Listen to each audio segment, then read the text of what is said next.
ብሬኪንግ ሃይ ሌቭል የሆነ የፓኪስታን ልዑካን ቡድን ከደቂቃዎች በፊት ወደ ኢራን መግባቱ ታውቋል። ይህ ቡድን የሚመራው እንግዲህ የትራምፕ ፌቨራይት ጀነራል የሆኑት የፓኪስታኑ የኤታማዦር ሹም ፊልድ ማርሻል አሲም ሙኒር የሚመሩት እንደሆነ ታውቋል። ከጀርባ የምታዩቸው ሰውዬ ናው። ይህ ቡድን እንግዲህ ከአሜሪካ የተላከን መልእክት ለኢራን ተደራዳሪዎች ቡድን ያቀርባል ተብሎ ይጠበቃል። ገብቷል ከደቂቃዎች በፊት። ምንድነው የሚያቀርበው? ምንድነው መልእክቱ የሚለው እስካሁን ድረስ የታወቀ ነገር ባይኖርም፣ ነገር ግን አትሊስት የተኩስ አቁሙ ኤፕሪል 22 የሚጠናቀቀው የተኩስ አቁም ስምምነት እንዲራዘም የሚጠይቅ ሊሆን እንደሚችል ይገመታል። በሌላ በኩል ሁለቱም ተደራዳሪ ቡድኖች አሜሪካም ሆኑ ኢራን እንግዲህ ድርድሩ ላይ ለመቅረብ ከወዲሁ ዝግጅታቸውን እንደጨረሱ ኦር እንደተስማሙ ይታወቃል።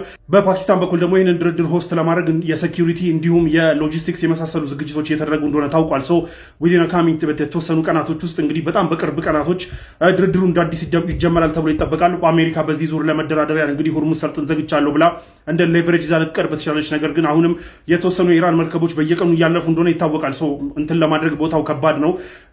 የፈለገ 10,000 ሴለር ብታስቀምጥም ለመቆጣጠር ከባድ ነው፣ ቦታው ትልቅ ከመሆኑ አንጻር ማለት ነው። ለማንኛውም ግን የተወሰኑ መርከቦች እያለፉ ነው። በሌላ በኩል ግን የኢራን ሚሊተሪ ቃል አቀባይ የኻተመል አንቢያ ዛሬ በሰጠው መግለጫ ዩኤስ ይህንን ብሎኬድ የምታስቀጥል ከሆነ ለረጅም ጊዜ የምታስቀጥል ከሆነ ያው ለጊዜ ይመቸናል ነው እንግዲህ አፓረንትሊ፣ ግን ፐርሲስት የምታደርግ ከሆነ እኛም ባብል መንደብን እንዘጋና ማንኛውም አይነት ማቴሪያል ነዳጅም ሆነ ምንም ሆነ ምን እንዳይገባም እንዳይወጣም አድርገን እንዘጋለን ብለዋል። ታስ ፕሮብለም፣ ለእኛም ችግር ነው ይሄ። ሶ ፕሊዝ ዶንት ዱ ዛት። ለማንኛውም ግን በኢን ዘ ካሚንግ ዴይስ እንግዲህ ስምምነት ላይ ይደርሳል ተብሎ ይጠበቃል። ትራምፕም የጦርነቱ ሁኔታ አብቅቷል፣ ለመደራደር ለማለቅ በጣም ቅርብ ደርሷል ብሏል። ሶ በዚህኛው ዙር ድርድር ሊስማሙ ይችላሉ የሚለው ነገር የምናየው ነው የሚሆነው። ነገር ግን ተኩስ አቁም ስምምነቱ እስካሁን ድረስ ኪፕ ተደርጎ ቆይቷል። ምንም የተታኮሰ የለም። ስለዚህ ዳስ ኤ ጉድ ቲንግ። ሶ አይ ገስ ዊ ዊል ሲ። የዶናልድ ትራምፕ ሁርሙዝ ሰርጥን የመዝጋት እርምጃ ማንን ይጎዳል? አሜሪካን ወይስ ኢራንን ወይስ ሚድል ኢስት ሀገራትን ወይስ እኛን ሁላችንንም የሚለውን በዚህ ቪዲዮ እናያለን። እና ወደ አሜሪካ ስንመጣ የሁርሙዝ ሰርጥ በመዘጋቱ በኢራንም ደንድ በአሜሪካን በመዘጋቱ የነዳጅ ዋጋ ኢንተርናሽናሊ መጨመሩ የማይቀር ነው። ነገር ግን አሜሪካ ላይ ምን ያህል ኢፌክት አለው ስንል ኦብቪየስሊ የነዳጅ ዋጋ ይጨምራል አሜሪካም ላይ፣ ደን ደግሞ የሌሎች ፕሮዳክቶች ዋጋ መጨመሩ አይቀርም። ግን አሜሪካ ያን ያህል በዚህ እንደ ሌሎች ሀገራት ላትጎዳ ትችላለች። ምክንያቱም ከቬንዙዌላ የወሰደችው ነዳጅ አለ። ደን ኦን ቶፕ ኦፍ ዳት ትናንትና ባይ ዘ ዌይ የቬንዙዌላ አዲሱ መንግስት ከአሜሪካ የነዳጅ ካምፓኒ ጋር የቬንዙዌላ ነዳጅ እንግዲህ ለመስጠት ስምምነት አድርጓል። ሶ ያላቸው ራሳቸው የሚያወጡት ነዳጅ አለ። ኢትስ ኦብቪየስ ልክ እንደተቀረው ዓለም የነዳጅ ዋጋ ይጨምራል። እንዲሁም የሌሎች ፕሮዳክቶች ዋጋ መጨመሩ አይቀርም፣ ኑሮ መጨመሩ አይቀርም። እንደሌላው የሚወዳደር ባይሆንም ግን ከዛ በላይ ግን ፐብሊክ ባክላሹ ግን ለዶናልድ ትራምፕ አድሚኒስትሬሽን አደገኛ ነው። የህዝብ ተቃውሞ የህዝብ ቅሬታ መምጣቱ የማይቀር ነው፣ አሁንም እየተሰማ ስለሆነ ማለት ነው። ደን ኦን ቶፕ ኦፍ ዳት ደግሞ በራሳቸው ገቨርንመንት ውስጥ የራሳቸው የገቨርንመንት ሰዎች እንዲሁም ደግሞ የራሳቸው ፓርቲ ሪፐብሊካን ፓርቲ ኢንክሪዚንግሊ እየተቃወማቸው ነው ያለው ይህንን ጦርነት ኢሚዲየትሊ እንዲያቆሙ። ምክንያቱም ሚድተርም ኢሌክሽን እየመጣ ነው። ይህ ሚድተርም ኢሌክሽን ላይ እንግዲህ የዶናልድ ትራምፕ ፓርቲ ከፍተኛውን ድምፅ ካላገኘ ሴኔት እና ሃውስ ኦፍ ሪፕሬዘንታቲቭስ ኦር የህዝብ ተወካዮች ምክር ቤት ላይ ዲሞክራቶች የበለጠ ድምፅ የሚያገኙ ከሆነ ያው ሪፐብሊካን እንግዲህ ኦር የዶናልድ ትራምፕ ዲሲዥኖች ከዛ በኋላ ተሰሚነት ላይኖራቸው ይችላል። ሶ ያንን ሪስክ ላለማድረግ ሪፐብሊካኖችም ገና ከወዲሁ ዶናልድ ትራምፕ ላይ ጫና እያደረጉ ነው ያሉት። ሶ ኢኮኖሚክ እንትኑ እንዳለ ሆኖ ኢኮኖሚክ ጫናው እንዳለ ሆኖ የፐብሊክ ባክላሹ እንዲሁም የፖለቲካል ጫናው ደግሞ ዶናልድ ትራምፕ ላይ የበለጠ እንደሚጨምር ይጠበቃል። ሚድተርም ኢሌክሽን በዚህ ሁኔታ ከቀጠለ ኢትስ ጎይንግ ቱ ቢ ካታስትሮፊክ ለዶናልድ ትራምፕ አድሚኒስትሬሽን። ሶ ገና ከወዲሁ እንቅስቃሴዎች የተደረጉ ነው። ደን ደግሞ የኢንተርናሽናል ዲፕሎማሲ ጫናዎችም አሜሪካ ላይ መኖሩ የማይቀር ነው። የነዳጁ ነገር ልክ በሌላው እንደሚጠበቀው ሁሉ አሜሪካ ላይ ያን ያህል ጫና ላይኖረው ይችላል። ጫና አለው፣ ግን ያን ያህል የሚጋነን ላይሆን ይችላል። በኢራን በኩል እስከተባለ ኢራን ይህ እርምጃ ዶናልድ ትራምፕ ይህን እርምጃ ከመውሰዱ በፊት በጣም ስትራቴጂክ የሆነና በጣም ብልጥ የሆነ እርምጃ ወስደዋል የተባለው አኮርዲንግ ቱ ሪፖርትስ እንግዲህ ዶናልድ ትራምፕ ሁርሙዝን ከመዝጋታቸው በፊት በተወሰኑ ቀናቶች በፊት ኢራን መርከቦቿ ላይ በሙሉ እንግዲህ የነዳጅ ጫኝ መርከቦች ላይ በሙሉ ወደ 100 ሚሊዮን በርሜል የሚጠጋ ነዳጅ ኦልሬዲ ጭና ከሁርሙዝ ሰርጥ አስወጥታ ኢንተርናሽናል ዋተር ላይ አድርገዋለች ነው እየተባለ ያለው። ሶ ይህ ማለት ኢራን እንግዲህ የዴይሊ የነዳጅ ኤክስፖርቷ 1.5 ሚሊዮን በርሜል ነው የሚባለው።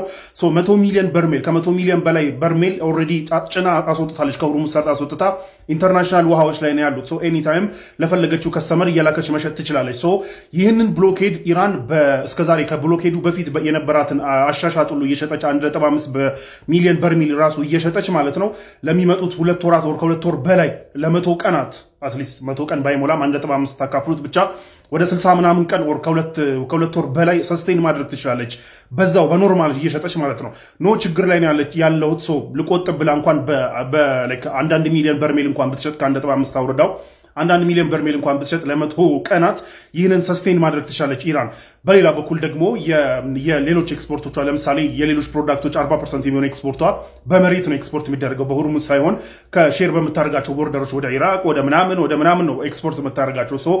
ያ ራሱ ሰስቴን ያደርጋታል። ምንድነው አሁን ያለው ጨዋታ ምንድነው? ማን የበለጠ ሰስቴን ያደርጋል ነው። በኢራንና በአሜሪካ በኩል ያለው ማን የበለጠ ለረጅም ጊዜ ይህንን ሰስቴን አድርጎ ይቆያል የሚለው ነው። ለሁለቱም ኢትስ ፔይንፉል፣ ለሁለቱም ስቃይ ያለው ነው። ለኢራንም ለአሜሪካም ይሄንን ማስጠበቅና የፖለቲካል ባክላሹን እንዲሁም ደግሞ ሪስኪንግ የሚድተርም ኢሌክሽኑን ሪስክ ማድረግ የሚያመጣው ጭንቅ እንዳለ ሆኖ ኢራንም ደግሞ በዚህ ኢኮኖሚክ ጫና ውስጥ የምትሆንበት ጭንቅ ሊኖር ይችላል። ነገር ግን ሁለቱም ያንን ፔይን ፊል ማድረግ የሚጀምሩት ግን ከጊዜያት በኋላ ነው። ኢራንም ከሁለት ወር በኋላ ነው ፊል ማድረግ የምትጀምረው። አሜሪካ ሚድተርም ኢሌክሽን እየተጠጋባት ሲመጣ ነው ፊል ማድረግ የምትጀምረው። ማን ቀድሞ ቤንድ ያደርጋል ነው አሁን ጨዋታው። ፕሮብለም ምንድን ነው? ሌሎቻችን ጋር ነው። ሚድልስት ሀገራቶች አሉ። ለምሳሌ ሚድልስት ሀገራቶች ኤቭሪቲንግ ፌል አድርጎባቸዋል። የሚድልስት ሀገራቶች ኢኮኖሚ ሰፖርት የተደረገው በምንድን ነው? በፎሬን ኢንቨስትመንት ነው። ደን ነዳጅ በመሸጥና የነዳጅ ምርቶችን በመሸጥ ነው። ፔትሮኬሚካሎች፣ የፕላስቲክ ጥሬ ዕቃዎች ምናምን በመሸጥ ነው። ቻይና የአሜሪካን አስጠነቀቀች። ቻይና እጅሽን ሰብስቢ የኔ እናት ብላ እያስጠነቀቀች ነው ያለችው። እንደምታውቁት የኢራን 90% የሚሆነውን የነዳጅ ኤክስፖርት የምትገዛው ቻይና ነች። ኦር የቻይናን ከ20 እስከ 25% የሚሆነውን የነዳጅ አቅርቦት የሚቀርበው ከኢራን ነው። እዚህ ውስጥ አሜሪካ እጇን አስገብታ እንግዲህ ይህንን ብሎክ አድርጋለሁ ማለቷን ተከትሎ በእኛ ጉዳይ ላይ እጃችሁን ማስገባታችሁን አቁሙ ብላ አስጠንቅቃለች። በሌላ በኩል የቻይና ዲፌንስ ሚኒስቴር የሆኑት ዶንግ ጆ እንደተናገሩት አሁንም መርከቦቻችን ሁርሙዝ ሰርጥን አልፈው ነዳጃቸውን እየቀዱ ነው። ማንም ሊያስቆማቸው አይችልም። ኢንተረስታችንን እናስከብራለን።